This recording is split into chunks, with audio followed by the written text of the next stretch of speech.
Vamos lá, galera, a gente vai entender aqui a principal questão por detrás do fracasso das pesquisas. E eu não vou entrar no mérito se as pesquisas são mal intencionadas ou não, tá? E é uma delícia entrar nesse mérito, né? Porque as pesquisas, elas, via de regra, as pesquisas que são contratadas pelos grandes veículos de imprensa, que tem uma linha progressista e que fizeram uma forcinha bem grande pro Lula ganhar, elas sempre tendencionaram pro Lula. E outras pesquisas, algumas meio barbantes, que foram divulgadas pelo bolsonarismo, a Brasmarket é um exemplo mais claro, elas botavam o Bolsonaro inclusive na frente. Todas essas, né, nas duas pontas, morreram. Só que apenas uma, vamos dizer assim, se colocava na posição de crível, que eram as pesquisas contratadas pelos veículos de imprensa, especialmente a IPEC e o Datafolha. E pra mim, o que eu acho que acontece, tá? O Brasil, ele tem um voto que é obrigatório, mas ele não é mais tão obrigatório assim, tá? Você é obrigado a votar, porém, hoje, a justificar, baixar o aplicativo do TSE, simplesmente uma multa, isso não afeta tanto a vida da pessoa, a ponto da pessoa não precisar ir votar. Esse aqui é um dado que precisa ser entendido, porque o nosso jogo eleitoral, ele se aproxima cada vez mais de um jogo eleitoral norte-americano. E quando os caras fazem as pesquisas, eu não vejo eles terem uma atenção especial a você irá votar, qual a chance de você ir votar, quão importante ir votar pra você é. Pra você poder saber se aquela pessoa que tá sendo entrevistada e que dá voto pro Bolsonaro, pro Lula, por exemplo, se ela de fato vai comparecer. O fato é, pra mim, as abstenções, elas definem quem vai ser preponderante ali, mesmo dentro daquele rol que ele tem de possibilidades de voto. Ou seja, o Bolsonaro tem um rol de votos, só que se os votos do Bolsonaro comparecem mais à urna do que os votos do Lula, aí você vai ter uma distorção. E não é que eu acho que os institutos de pesquisa não sabem disso. Pra mim, todos eles sabem isso.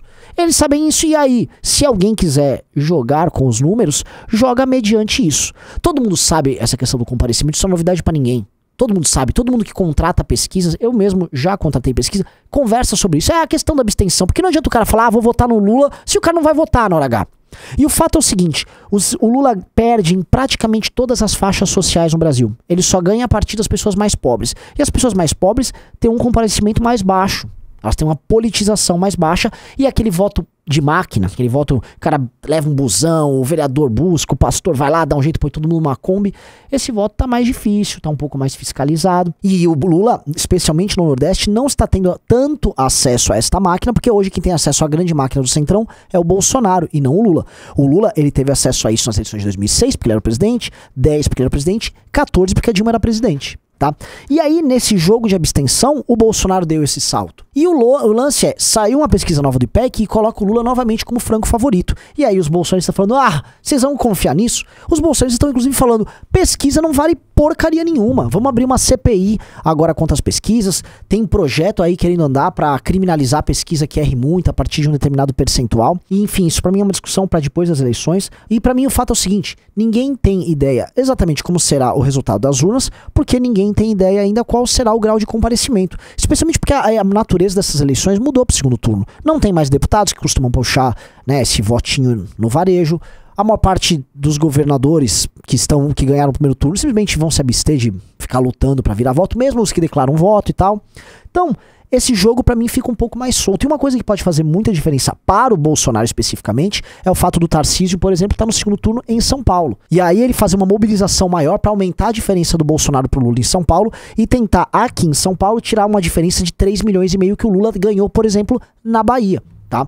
Então, pra mim, o jogo tá aberto. Falar que, não, o Lula, se é uma pesquisa, o Lula ganhou, pra mim isso não interessa, pra mim eu acho isso besteira, e ainda acredito que, a despeito da vantagem de 6 milhões de votos que o Lula tem, dos apoios que o Lula já recebeu, tanto do Ciro Gomes quanto da Simone Tebet, isso indica um favoritismo, mas não uma vitória por antecipação ou motivos para comemorar. Muito pelo contrário, a gente percebe que o petismo tá preocupado, porque eles agora, nos últimos dias, adotaram uma política de desespero.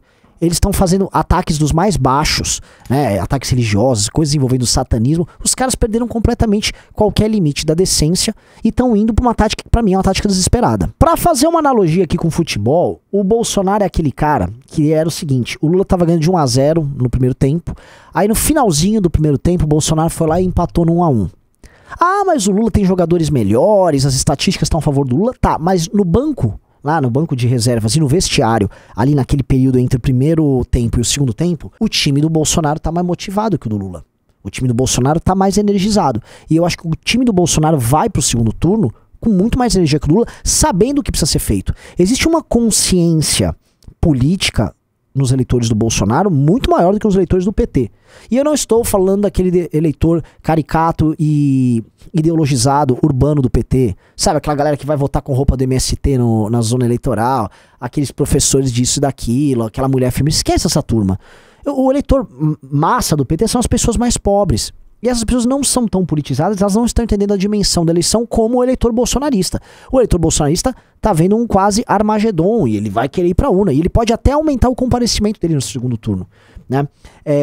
Eu não gosto de fazer apostas, mas eu considero ainda o Lula com algum favoritismo, mas a eleição será absolutamente apertada. E ainda vou fazer uma outra previsão. Se manter o padrão de apuração como foi agora no primeiro turno, as urnas do Sul-Sudeste vão ser apuradas antes, o Bolsonaro vai largar na frente, e aí o Lula vai indo até passar. E aí vai acontecer, já com 70%, 80% das urnas apuradas, começa a ficar aquele empate e possivelmente o Lula passa, e aí o Bolsonaro, viu, estão roubando agora as urnas! E vai ser um quiprocó, tá? Porque eu não acho que virá uma reação sobre marmelada dos deputados do Bolsonaro, que eles não querem perder o mandato, nem do Bolsonaro, que ele não quer ser preso, mas eu acho que vai ter movimentação nas ruas, vai ter gente, a gente vai ver um swarming, né, a galera se agitando e tal, não querendo reconhecer o resultado. Então vai ser uma eleição com fortes emoções, eu imagino. Não como os jornalistas imaginam, tá? Porque os jornalistas imaginam que assim, um fascismo estava chegando e aí os fascistas vão brigar e vai ter uma grande batalha campal, não sei o que. Não, as eleições no primeiro turno foram bem normais, e foram normais a ponto de os políticos do Centrão com o orçamento secreto terem tido resultados muito bons, né? Foi uma eleição assim, de todo mundo se adaptar ao Centrão. O bolsonarismo hoje é sistema, o petismo é sistema, e o sistema é mais sistema do que nunca, né? Tá todo mundo muito bem acoplado no sistema, e quem tentou se rebelar contra esse jogo se deu mal, né? A gente já comentou isso em outros vídeos. E aí tá dado o jogo. O que eu acho? Nós temos que nos encontrar, né? Por isso que eu falo do Congresso do MBL, tá aqui o link para você comprar. Nós temos que nos encontrar e entender o resultado das eleições, e o Congresso do MBL vai servir para isso, para entender como nos protegemos do jogo que vai estar dado, tá? Porque o jogo que vai estar aí, se vier uma vitória do Lula com o bolsonarismo, uma população que compra o Bolsonaro de forma mais intensa, não aceitando, como lidar com isso, tá? A gente vai ver um clima belicoso e um clima muito ruim.